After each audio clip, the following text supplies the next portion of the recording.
Hello and welcome to another episode of the Rebecca Saunders Show. Today I am joined by the wonderful Shivani Gopal, who is a passionate feminist, a serial entrepreneur, and a finance expert on a mission to create more equal in the world. Now, Shivani and I met when I was emceeing an event earlier in the year, and I absolutely loved her attitude to embracing fearlessness and letting go of perfectionism. Welcome to the show, Shivani. Hello, Rebecca. It's great to be here and great to be chatting to you again. It's been a while. It has been a while, and hopefully we'll make it a bit more of a regular thing moving forward. Yeah, we should. Be Good to amazing. happen No, more often.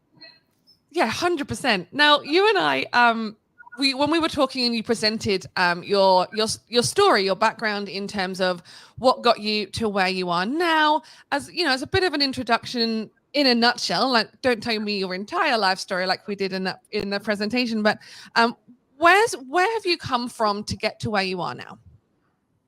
Yeah, look, it's so many things in that answer in terms of where I've come from. But I think where I've come from, ultimately is a journey of finding myself in order to be where I am today. Because Rebecca, my corporate pedigree is in financial services, and I moved through an industry that was massively male dominated, so much so, Rebecca, that when you go to the ladies, as you and I both know, usually there's a massive line and you're waiting for a really long time to do your business. Whereas, you'd go to the ladies in these conferences in the financial service industry, and the line for the men would be snaking around the corridor, out the convention center. But for women, you'd just be going in and out like sliding doors, because it was just so dominated. And it was really hard time to be a minority and to really find yourself. And to do that, you really had to embrace who you were and to truly understand what makes you unique. And I think that is the DNA that brought me to my success and my definition of owning all of myself. So certainly that, as a pedigree, brought me to where I am today. I think you've asked such a big question, so I'd probably have to touch on some earlier, formative years as well. And another thing that makes me who I am today is my overall embrace and fearlessness of just being a real crusader for the rights of women and girls. When I was 5, I found that, many people would say to me, you can't do certain things because you're a girl. And I would say, well, if boys can do it, then girls can do it too. But it's so many of those things that has gotten me here. Yeah, and yeah, you're right. Tackling through a male-dominated space, I can only imagine sort of the conversations or I guess the struggle in finding yourself and that journey that you've got to find to actually step forward in an environment like that. Where did your journey start? Like, where did the interest in like just embracing that fearlessness come from? It's not something that the average person goes, yeah, I'm going to tackle that one head on. It's more it's something that it's inside of you that you grow into. Sort of, where did that journey start from, and what sparked that flame of I can do anything and I'm going to do it? Yeah, I think my upbringing had a lot to do with that, and I think that, this is wonderful news for any parents who might be listening to the show thinking, gee, we really have the ability to instill fearlessness and courage in our children, because it creates a massive, DNA print for their future. For me, mum and dad, my mum especially, would throw me in the deep end and really push me outside of my comfort zone to almost perform. I would learn something, and we had, very much a village upbringing, I guess you'd say, because as they say, it takes a village to bring up children. So we had so many aunties and uncles living with us at any one point in time. And I'd learn something, and she'd say, well, Shivani, stand in front of the dining table while there's this big, raft of people sitting there having their Sunday breakfast, and tell them what you learned. And so I would have to, stand up and communicate or perform, or there'd be a dinner and dance that the community was organising, but that dinner and dance ended up being 200-300 people, and I'd suddenly MC at it, and I was only 13, 14 years old, and so these small experiences, I mean, they're small, but they're rather big, They're quite character building, like being thrown in at the deep end. They really are. They teach you a lot about yourself, and they teach you that you will screw up from time to time, but you've just got to keep going. I remember I was 10 and I was doing a little dance performance, and my outfit, you know, completely fell apart. It was all still fine. I was still very clothed, and you know, it was fine. But you know, many sort of, you know, additions to the outfit, you know, had just completely fallen apart, and I was I getting, can just see sequins going everywhere. yeah, you know, drapes, you know, falling off, and you know, and that was giving me extra flair. And I remember just thinking, I'll just keep going, you know, and I just danced throughout the entire thing. And I think there's some great lessons there, you know, that things will fall apart for you. A lot of people don't know, they're none the wiser about your plan and your design. You've got to make the most of that situation. So I think those things really, really helped. And then there's some really big stuff as well, Beck, around, you know, me, you know, fast forwarding into adulthood. And there's a lot of backstory that I'm, you know, leaving because we don't have the time for it. But, you know, I eventually left an early adult arranged marriage when I was 24. And it was a really, really difficult time for me. And it was difficult for many reasons. You know, one of them being that, you know, my community would say, you know, hey, he was your boyfriend and you chose him. And it was like, no, but you chose when I was going to get married, and you chose this entire thing. So, you know, what have you got to complain about, and why are you wanting to leave when, you know, no cardinal sins of, you know, infidelity or abuse have been committed, you know, you being unhappy. I mean, hey, the whole world's unhappy. And I had to stand for my happiness against everyone else's norms of what happiness should be. And I had to break the mold, which was that, you know, if you're a woman and you suffer in silence, you were celebrated. And I wanted to be celebrated for being happy and for owning my own life. And that was such a selfish thing to do at the time. It took a lot of courage and a lot of fearlessness. And in hindsight, doing that, knowing that, you know, my family, my community, my friends, everyone was against me, took so much of everything that I had inside of me that, you know, henceforth, Beck, whatever I do in my life, nothing is ever going to be as hard as that. So the rest is jam. Like that. But that is huge, right? Like that's going against, as you said, societal and cultural norms that are ingrained so deeply in period. In terms of that, and I love that that's your benchmark now, you know, like, well, nothing can get harder than that. So, okay, I love that. Not that I wish, you know, experiences like that on people's lives, but you talked there about, you know, that finding it and finding that fearlessness to leave something, and, you know, that you've grown up with, that's the norm around you. In terms of leaving, and I know this is sort of a backbone to part of your work, the financial impacts of leaving something like that and going out in the world. What was going through your mind at that point when you don't have that support structure and you're going into that unknown space where that financial security may not be there? What was going through your head at that point?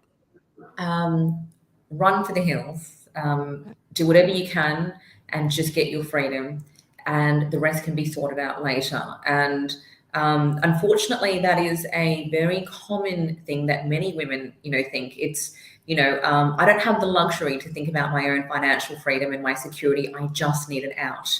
And for me, you know, the walls were constricting so tightly around me, you know, almost I felt like there was a snake, you know, just wrapped around me and constricting. I needed to break free any way that I knew how.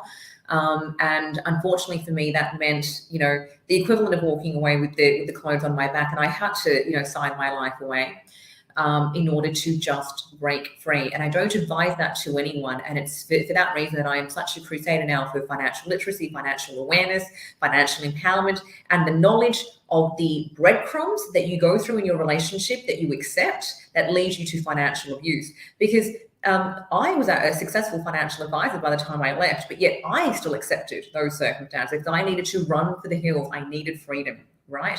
Because I just could not get there fast enough with everything that was constricting.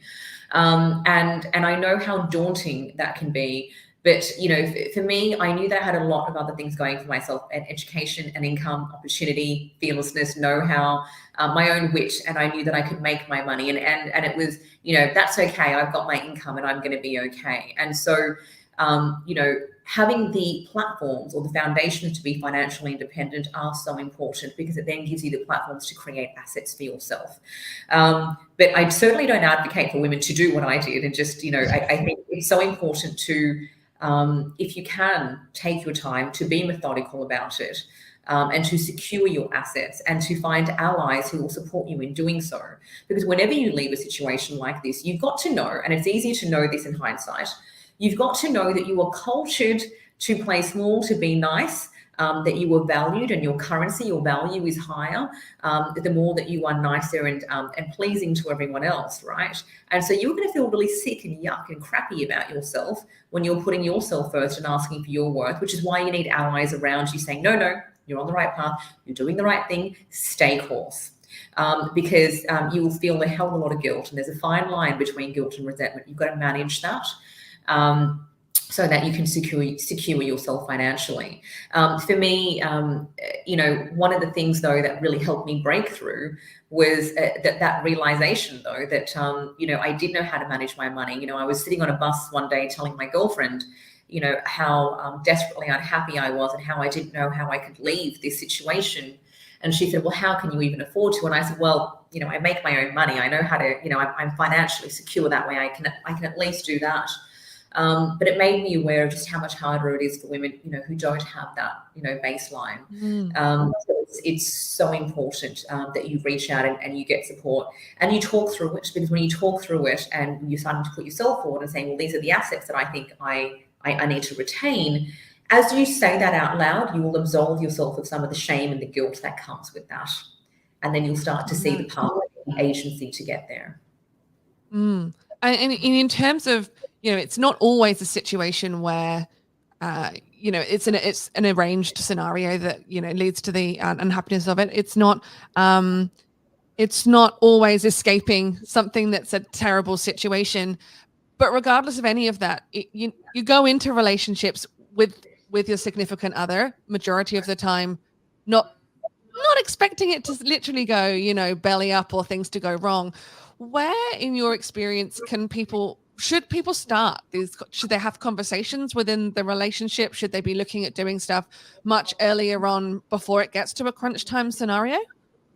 Yes, absolutely. And you've got to set yourself up right from the beginning. The example that I'll give you is the groundwork that you should, and I hope that your listeners are already doing, around setting yourself up financially. Even if you've just got a relationship with yourself, and it's just you and your money, you've got to think really hard about the foundations of that relationship. Your money comes in, does your money just go out? You know where it's going, and you structuring it in the right way with the right account so that it has, each dollar has a purpose. It has a job to do. You've got to think about your dollars being employees, right? Make them work really hard for you. Don't give them all the same job. That's not probably the right thing to do. When you go into a relationship, it's the same thing. Set yourself up for success financially. Have really strong financial conversations. What are your goals? What are my goals? By the way, these are deeply bonding conversations as well, because you're starting to figure out if you have the same life goals and values by having these conversations. So go out, go to a cafe, go to a bar, have a beautiful bottle of red or two, flat whites, whatever your vice is,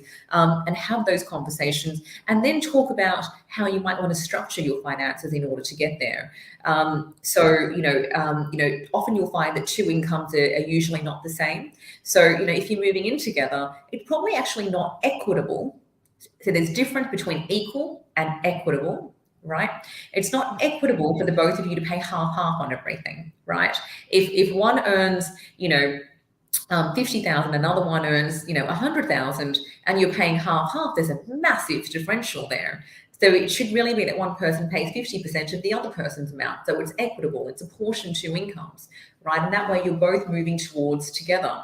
Have a look at what your savings plans are, but also at the same time, protect your own assets. So if you're moving into a permanent relationship, have a financial agreement in place so that everything that you've saved and you've earned is always yours. And then from there, you can even have a really open financial agreement that says, what I came into this relationship with is mine and will always be mine. What you came into the relationship with is yours and will always be yours. What we create together will then be ours to share share.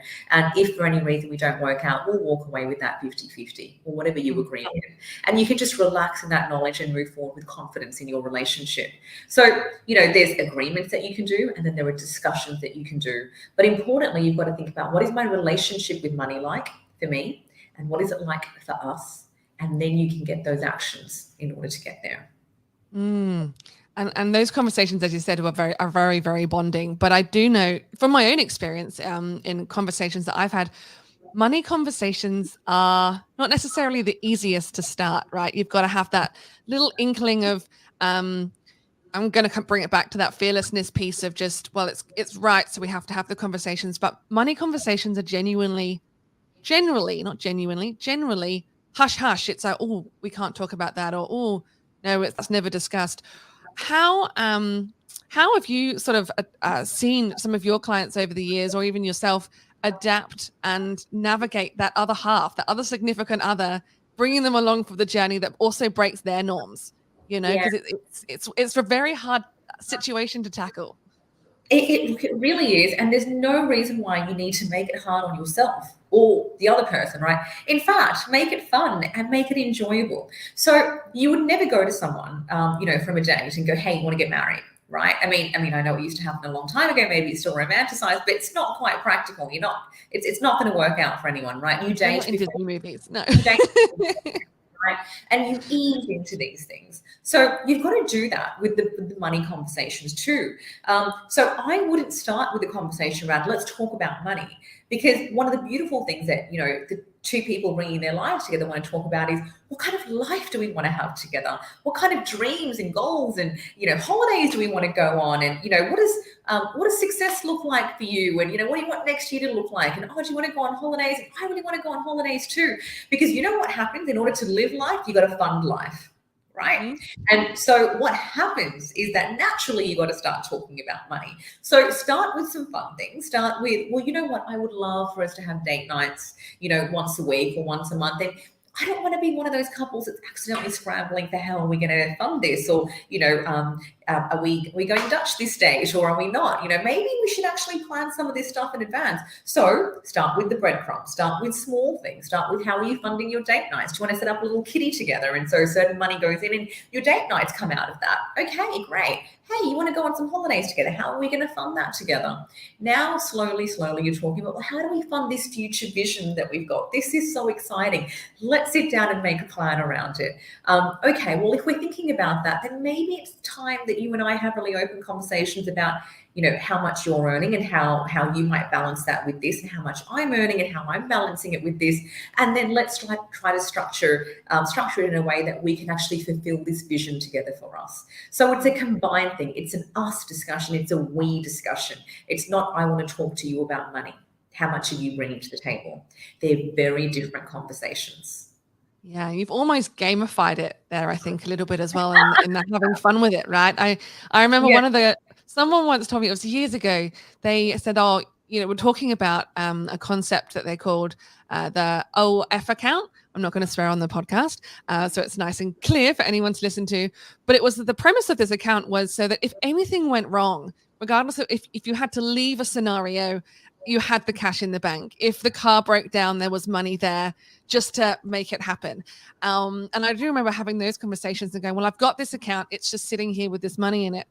And several people over the years have gone, so you just leave it sat there? Like, yeah, just in case something happens. And therefore the mental load of that isn't there. And I think what you've just the way you've just described it I took it as gamification, because it is fun. Life should be fun, and you should have fun planning for those adventures. Earlier that we talked about not leaning into perfectionism, right? So regardless of business building and asset building and those money conversations, you are going to make mistakes. It is going to happen. So how have you over the years developed that it's okay not for it to be perfect? What have been those stumbling blocks that you've just brushed off and gone, yeah, that didn't work, I'm going to keep moving forward, rather than letting it be that block that stops you moving further? It takes a lot of work and knowledge and confidence within yourself in order to let go of perfectionism, because holding on to perfectionism ultimately is holding on to your own insecurities. Because what you're doing is, it's like you're polishing and you're polishing and you're polishing, because you're just not happy with this exterior that you present to the world, or the work that you present into the world. And so by knowing that, for me, letting go of perfectionism is an act of confidence. And me saying, I've got this, I back myself, I'm just going to do this. And by knowing that, and sometimes I give myself little mantras, progress over perfection, because every time I take a step forward, I make progress. I let go of perfectionism. I embrace myself and my confidence and my ability to just get things done, and having confidence in that. But also, every time I make progress, I absolve a little bit of fear or anxiety around a job that I had to do, because progress is action and action cures fear. And so all of these things together really start to take away this need or this crutch that everything must be perfect or I am less than. And that is so important. You've got to look at the drivers that fuel your insecurities, the drivers that fuel your confidence, and you've got to move into this sphere of confidence instead. So for me, how do I do that? I start investing in my own sense of self-awareness. What is it that makes me so darn good and so darn different to everyone else? Because that is my unique blueprint, right? And no one else can do that like I can. So why in the world am I hanging on to perfectionism around that? You could never, and I'm sure that Oprah's had these moments, but you could never imagine Oprah going, oh, can't put that there, that's just not perfect, that's just, and just obsessing over it to a certain point. I mean, one of the things we love about Oprah is she just genuinely owns who she is. She stands in all of her glory, and she just is. And she's just there for you to take in. And how do you do that? You've really got to let go of those insecurities and know what makes you so brilliant. So I do a lot of work around reflection, my own sense of fulfillment, my own sense of self-care. I know Becky and I had a little conversation backstage, I guess you'd call it, in podcast around the importance of caring for yourself and putting yourself first, because you're filling your own cup, you're happier with yourself, and therefore you're less needy for external levels of validation, right? So I'll do a lot of work there. I'll do a lot of work around 360s, external feedback, from people that I know, love, and trust, and I will get feedback from them around what makes me so brilliant. And I do that regularly to see if my brand, my footprint, my impact has changed in any way.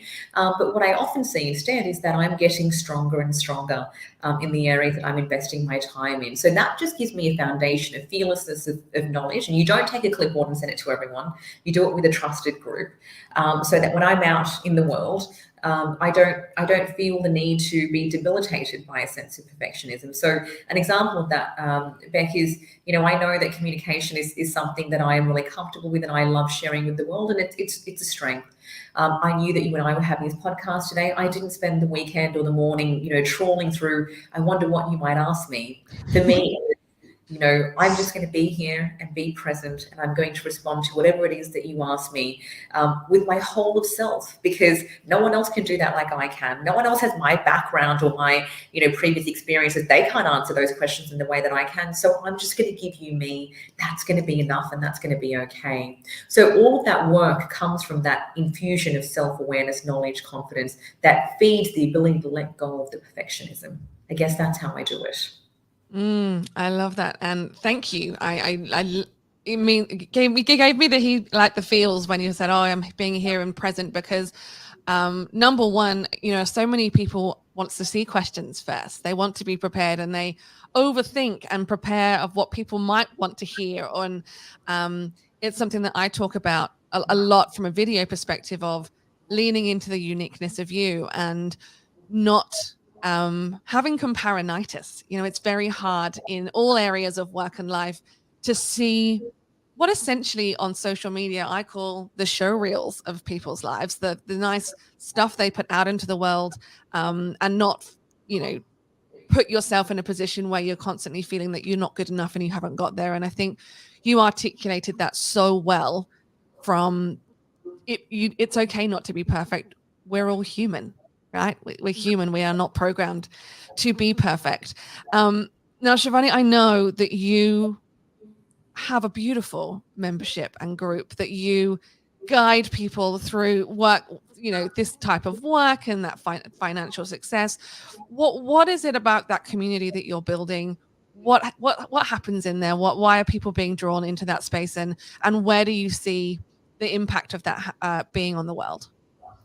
It's a community that connects women with their potential. And for us, it's all about, doing that work so that we can create a remarkable world, the kind that women really want to live and succeed in. And, Rebecca, in my own experiences have taught me, through being a financial services executive to being, a startup CEO, that if you really want to be, successful in life, you've got to unpack that top pinnacle of Maslow's hierarchy of needs, and that top pinnacle of self-actualization. How do you really get there? You've really got to master your own sense of self-awareness and your foundations, so that you can be personally empowered. And that fuses into your professional empowerment, because then you want to be really strong in whatever it is that you do that helps you make money in this world. Right? Because it's about you contributing to the world. When you contribute to the world in a way that you feel that you have a strength and a gift, you feel really good about yourself. You're validating your gifts into the world consistently. And you want to learn how to master that in your own way.